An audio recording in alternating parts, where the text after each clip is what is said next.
प्रधानमंत्री जी को मैं हृदय की गहराइयों से आभार व्यक्त करती हूं कि आपने पूरे देश को बिहार की धरती से सौगात भेंट किया। आपके कार्य और शब्द हमारे लिए प्रेरणा स्वरूप होते हैं। आप हम सभी के प्रेरणा स्रोत हैं। माननीय प्रधानमंत्री जी, आपके मार्गदर्शन में देश नई ऊंचाइयों को छू रहा है। आपका नेतृत्व हमें प्रेरित करता है। आपसे करबद्ध निवेदन है कि कृपया इस ऐतिहासिक अवसर पर हम सभी को मार्गदर्शित करने की कृपा करें ताकि आपके विचारों से हम लाभान्वित हो सके। हमारे यशस्वी प्रधानमंत्री जी माननीय श्री नरेंद्र मोदी।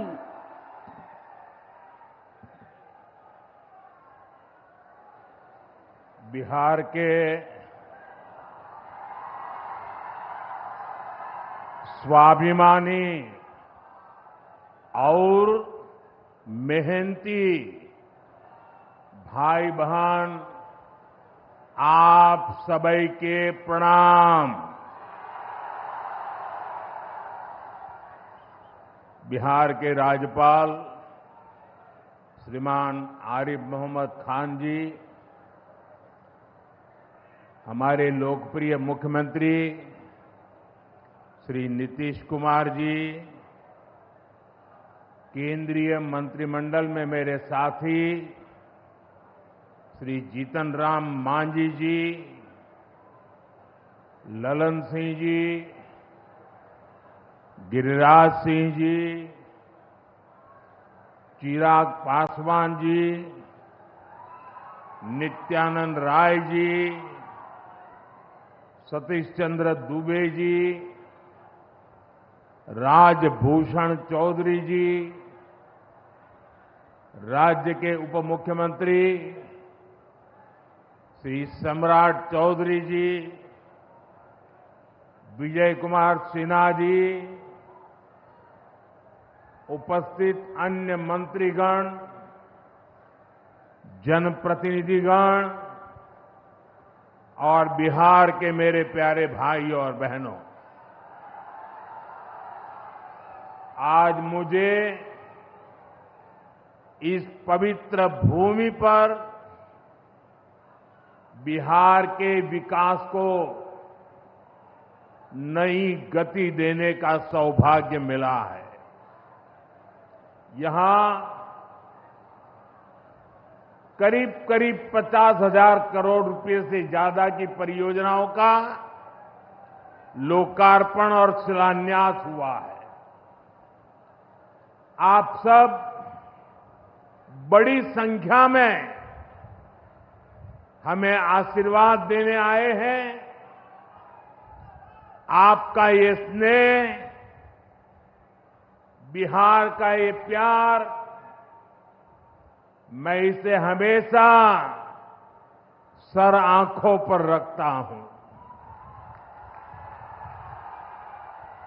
और आज बिहार में इतनी बड़ी तादाद में माताओं बहनों का आना, ये अपने आप में बिहार के मेरे इतने कार्यक्रमों की ये सबसे बड़ी शानदार घटना है।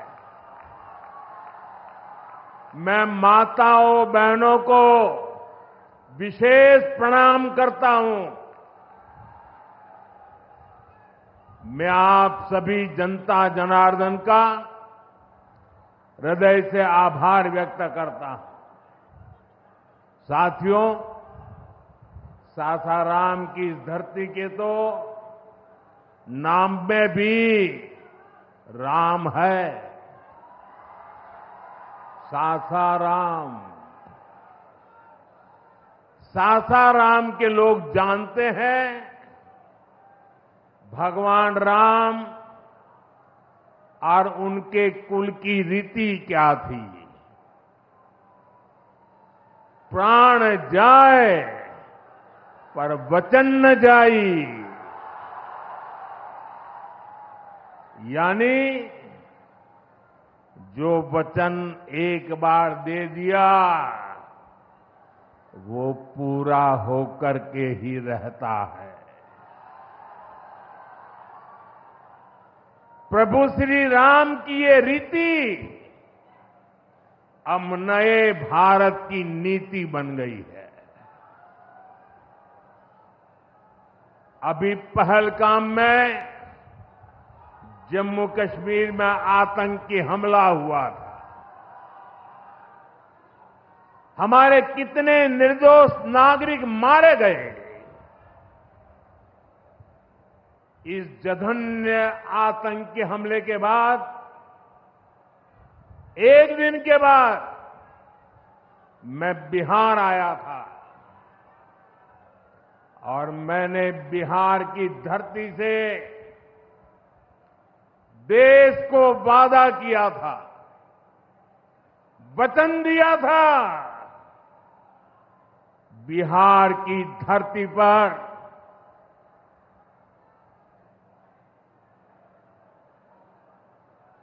आंख में आंख मिलाकर हमने कह दिया था, आतंक के आकाओं के ठिकानों को मिट्टी में मिला दिया जाएगा।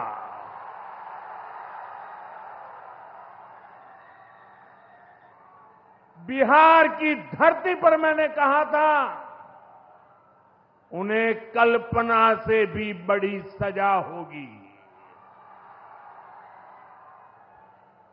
आज जब मैं बिहार आया हूं तो अपने वचन पूरा करने के बाद आया हूं।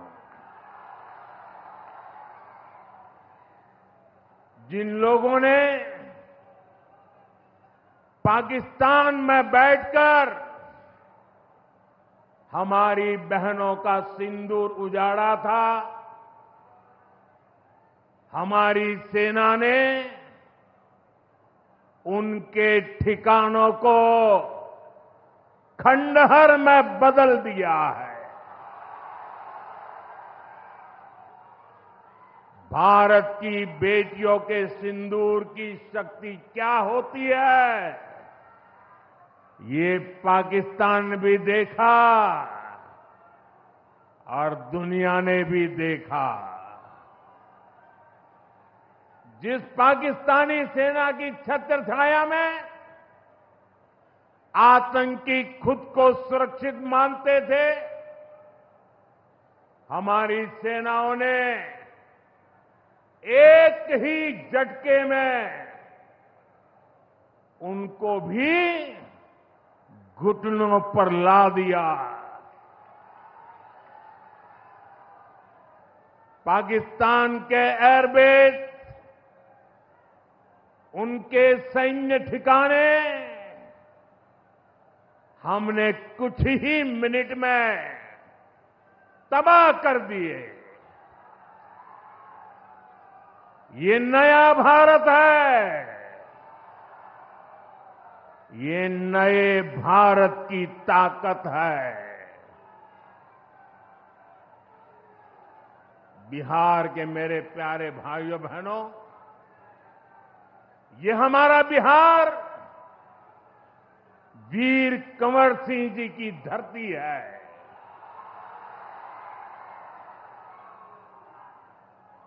यहां के हजारों नौजवान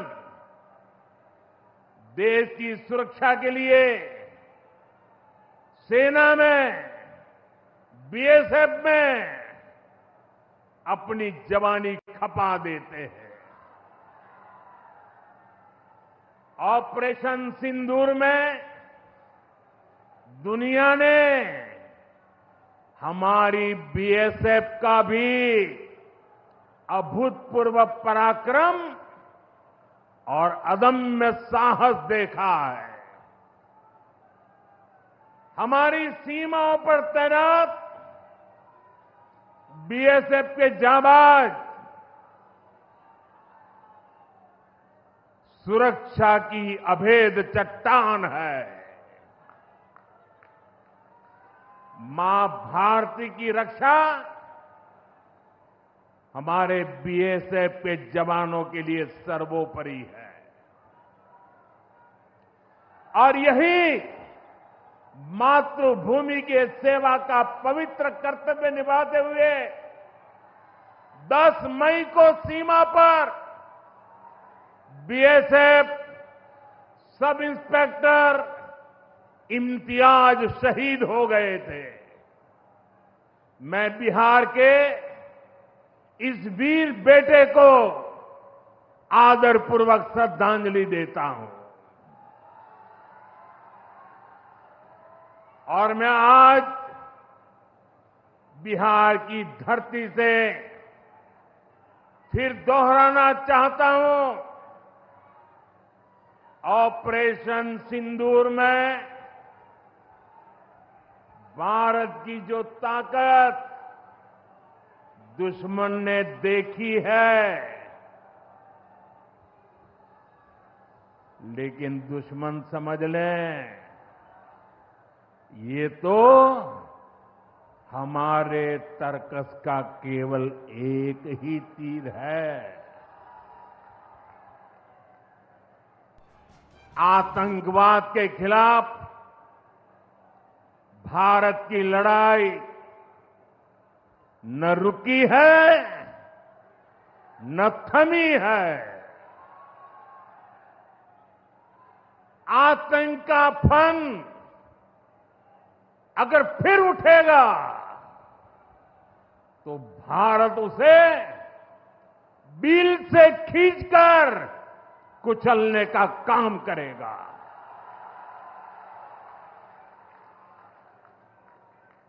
साथियों, हमारी लड़ाई देश के हर दुश्मन से है, फिर वो चाहे सीमा पार हो या देश के भीतर हो। बीते वर्षों में हमने हिंसा और अशांति फैलाने वालों का कैसे खात्मा किया है, बिहार के लोग इसके साक्षी हैं। आप याद करिए, कुछ साल पहले तक सासाराम, कैमूर और आसपास के इन जिलों में क्या हालात थे, नक्सलवाद कैसे हावी था, मुंह पर नकाब लगाए, हाथों में बंदूक थामे नक्सली कब कहां सड़कों पर निकल आए, हर किसी को ये खौफ रहता था। सरकारी योजना आती थी पर नागरिकों तक पहुंचती ही नहीं थी।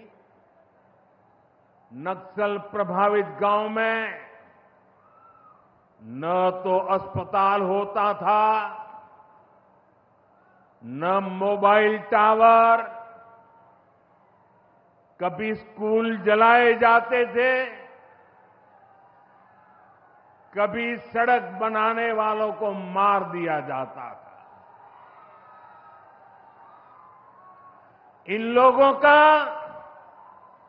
बाबा साहब आंबेडकर के संविधान पर कोई विश्वास नहीं था। नीतीश जी ने उन परिस्थितियों में भी यहां विकास की पूरी कोशिश की। 2014 के बाद से हमने इस दिशा में और तेजी से काम किया। हमने माओवादियों को उनके किया की सजा देनी शुरू की। हम युवाओं को विकास की मुख्य धारा में भी लेकर आए। 11 सालों की दृढ़ प्रतिज्ञा का फल आज देश को मिलना शुरू हुआ है। 2014 से पहले देश में 125 से ज्यादा जिले नक्सल प्रभावित थे। अब सिर्फ 125 से ज्यादा, अब सिर्फ 18 जिले नक्सल प्रभावित बचे हैं। अब सरकार सड़क भी दे रही है, रोजगार भी दे रही है। वो दिन दूर नहीं जब माओवादी हिंसा का पूरी तरह से खात्मा हो जाएगा। शांति, सुरक्षा, शिक्षा और विकास गांव-गांव तक बिना रुकावट के पहुंचेंगे। साथियों, जब सुरक्षा और शांति आती है, तभी विकास के नए रास्ते खुलते हैं। यहां नीतीश जी के नेतृत्व में जब जंगल राज वाली सरकार की विदाई हुई, तो बिहार भी प्रगति के मार्ग पर आगे बढ़ने लगा। टूटे हाईवे, खराब रेलवे, गिनी चुनी फ्लाइट कनेक्टिविटी, वो दौर अब इतिहास बन चुका है, पीछे छूट रहा है। साथियों, कभी बिहार में एक ही एयरपोर्ट था, पटना। आज दरभंगा एयरपोर्ट भी शुरू हो गया है। अब यहां से दिल्ली, मुंबई, बेंगलुरु जैसे शहरों की फ्लाइट मिलती है।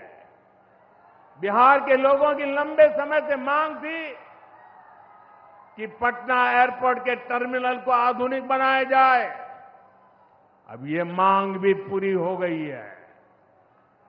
कल शाम मुझे पटना एयरपोर्ट की नई टर्मिनल बिल्डिंग का लोकार्पण करने का सौभाग्य मिला है। ये नया टर्मिनल अब 1 करोड़ यात्रियों को संभाल सकता है।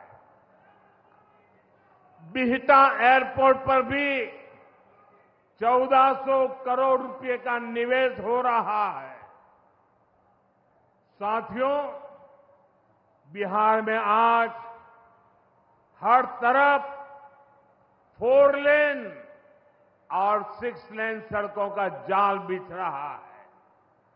पटना से बक्सर, गया जी से डोभी, पटना से बोधगया जी, पटना, आरा, सासाराम, ग्रीनफील्ड कॉरिडोर, हर तरफ तेजी से काम हो रहा है। गंगा, सोन, गंडक, कोसी समेत सभी प्रमुख नदियों पर नए पुल बनाए जा रहे हैं। हजारों करोड़ की ऐसी परियोजनाएं बिहार में नए अवसरों और संभावनाओं का निर्माण कर रही है। इन प्रोजेक्ट से हजारों युवाओं को रोजगार मिलेगा। यहां टूरिज्म और व्यापार दोनों को फायदा होगा। साथियों, बिहार में रेलवे की हालत भी अब तेजी से बदल रही है। आज बिहार में वर्ल्ड क्लास वंदे भारत ट्रेनें चल रही हैं। रेलवे लाइनों को डबल और ट्रिपल किया जा रहा है।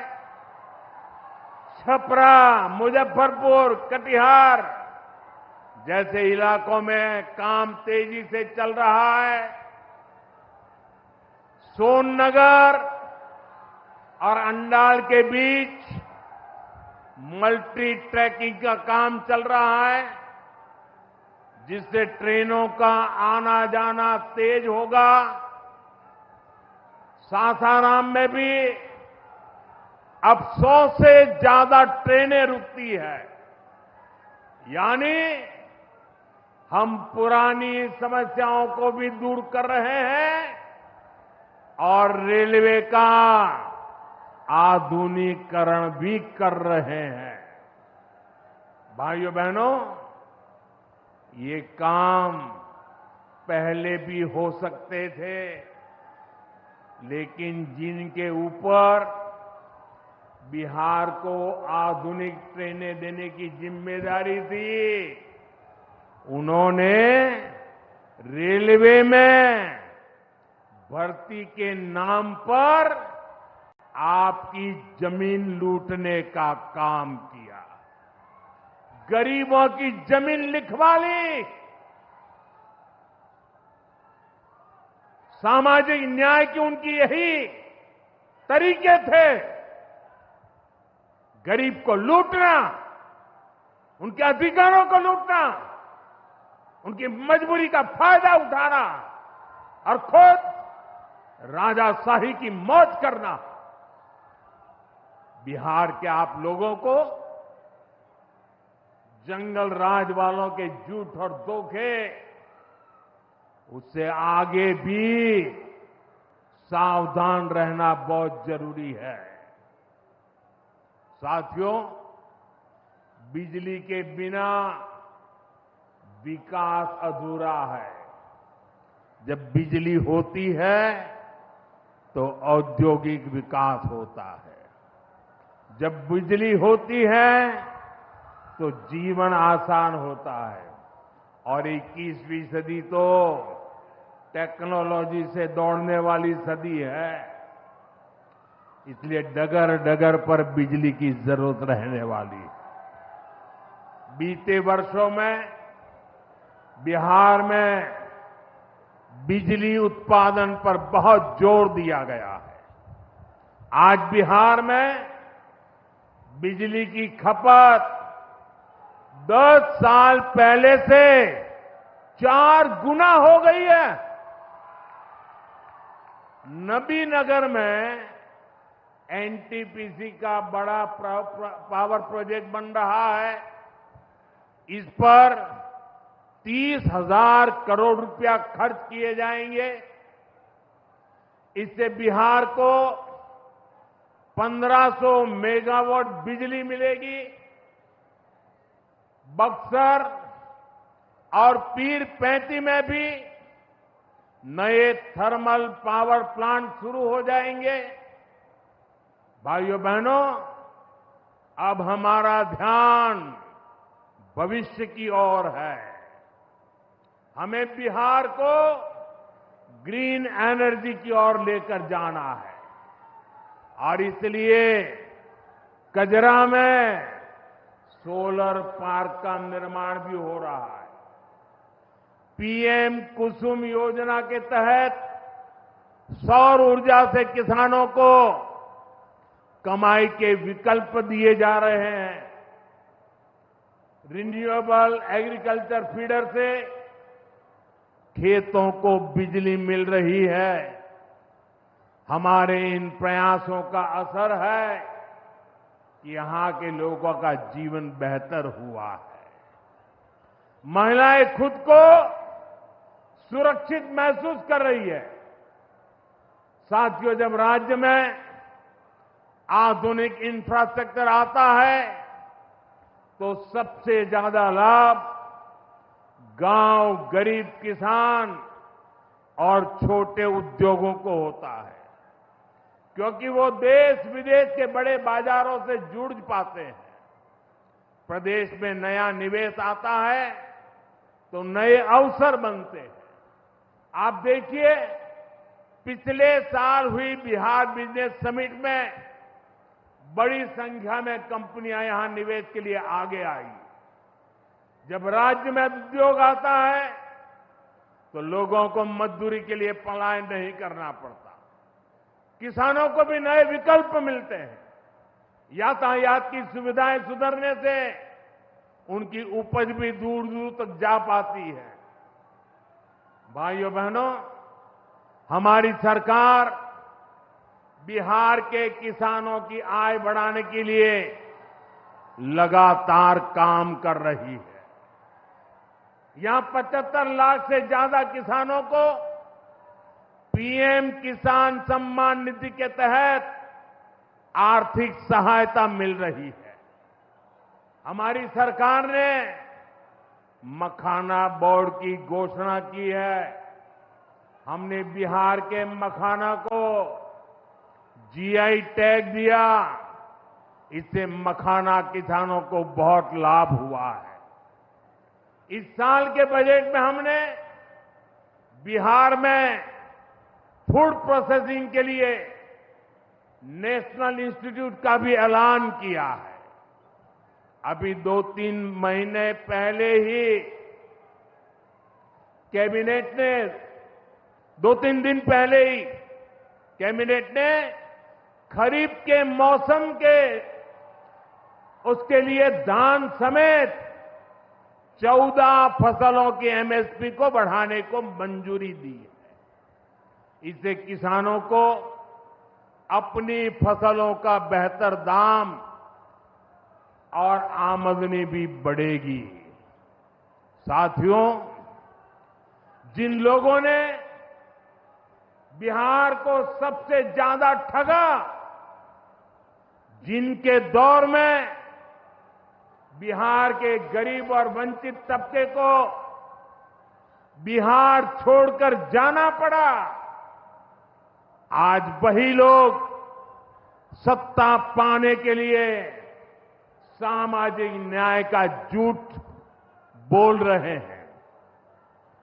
दशकों तक बिहार के दलित, पिछड़ों और आदिवासियों के पास शौचालय तक नहीं था। दशकों तक हमारे इन भाई बहनों के पास बैंक में खाता नहीं था।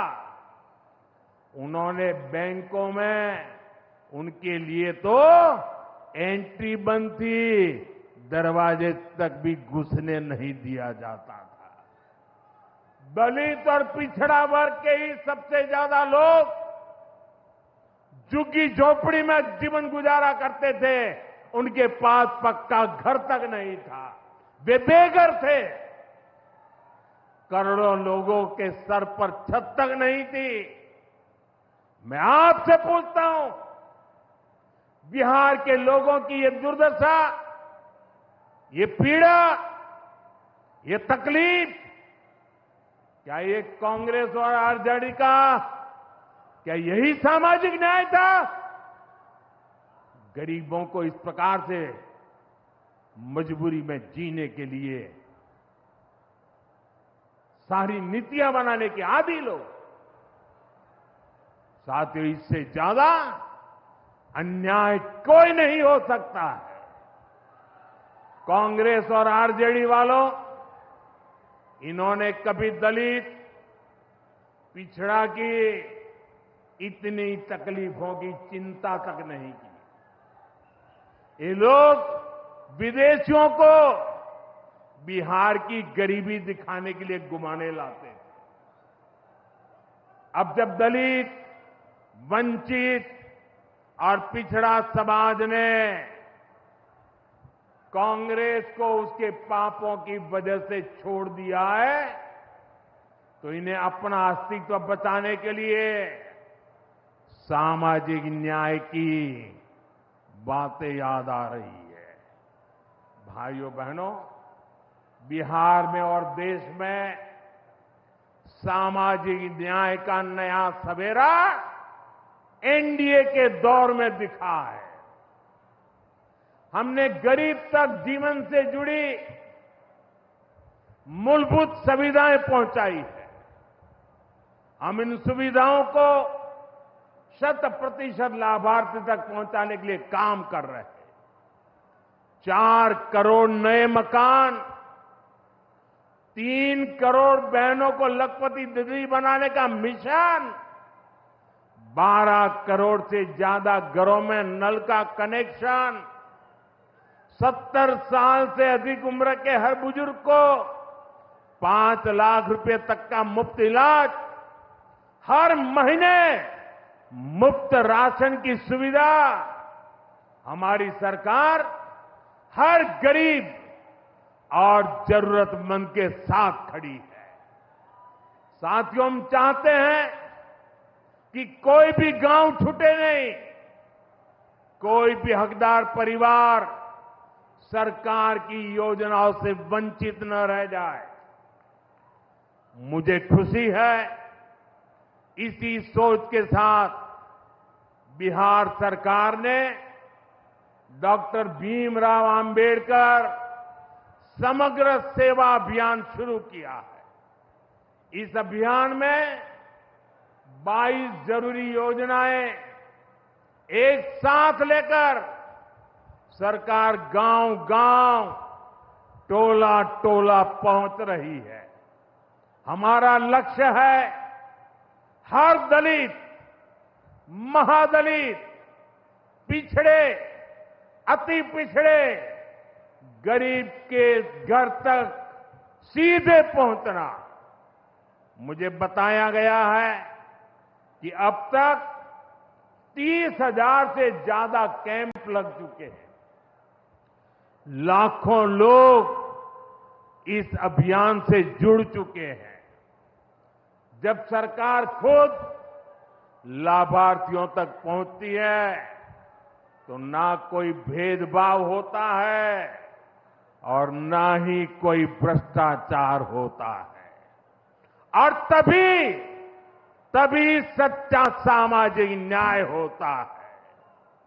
साथियों, हमें हमारे बिहार को बाबा साहब आंबेडकर, कर्पूरी ठाकुर, बाबू जगजीवन राम और जेपी के सपनों का बिहार बनाना है। हमारा लक्ष्य है विकसित बिहार, विकसित भारत, क्योंकि जब जब बिहार ने प्रगति की है, भारत दुनिया में शिखर पर पहुंचा है। मुझे विश्वास है हम सब मिलकर विकास की रफ्तार को और आगे बढ़ाएंगे। मैं एक बार फिर आप सबको इन विकास कार्यों के लिए बहुत बहुत बधाई देता हूं। मेरे साथ दोनों हाथ ऊपर करके मुट्ठी बंद करके बोलिए, भारत माता की। आवाज दूर दूर तक पहुंचनी चाहिए।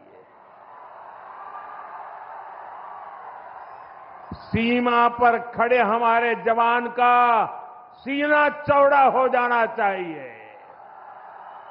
भारत माता की, भारत माता की, भारत माता की। बहुत बहुत धन्यवाद। जी हाँ, ना देश झुकेगा, ना बिहार का विकास रुकेगा। विकसित बिहार, विकसित भारत। माननीय प्रधानमंत्री महोदय जी का मैं दिल की गहराइयों के साथ उन्हें धन्यवाद देती हूं कि इस ऐतिहासिक अवसर पर उन्होंने हम सभी को मार्गदर्शित किया, अपनी शुभकामनाएं दी। जोरदार तालियों के साथ माननीय प्रधानमंत्री महोदय जी का धन्यवाद, आभार। और अब इस कार्यक्रम स्थल से विशाल प्रशांत तरारी के माननीय विधायक धन्यवाद देंगे। तो प्रधानमंत्री नरेंद्र मोदी के बिहार दौरे का